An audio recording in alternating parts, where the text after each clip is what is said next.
ইয়াকা নাবুদু ওয়া ইয়াকা নাস্তাইন পড়ি কি না? সবার মুখস্থ আছে, কিন্তু কজনের তর্জমাটা মুখস্থ আছে?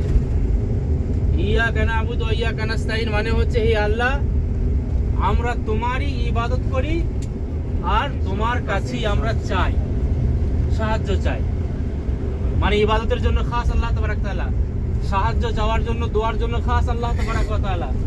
অথচ দেখেন আমাদের দেশগুলোতে কি হচ্ছে, নামাজ পড়ছে, ইয়াকা নাবুদু ওয়া ইয়াকা নাস্তাইন পড়ছে, আবার গিয়ে আপনার গায়রুল্লাহর কাছে, অন্যের কাছে মাথা নত করছে, সিজদা করছে, পীরের কাছে, খাজা বাবার কাছে, এর কাছে, ওর কাছে গিয়ে মাথা নত করছে, আবার গিয়ে তার কাছে চাইছে, আব্দুল কাদের জিলানীর কাছে চাইছে, খাজার কাছে চাইছে।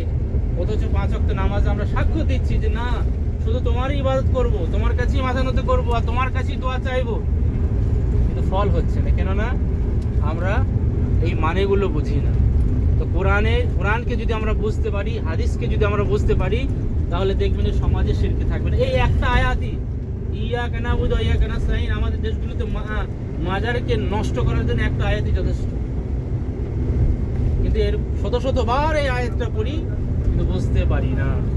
সম্মানিত দিনী ভাই সকল, এই মাকতাব দাওয়া দেখবেন সৌদি আরবের প্রত্যেকটা শহরে একটা করে ইসলামিক সেন্টার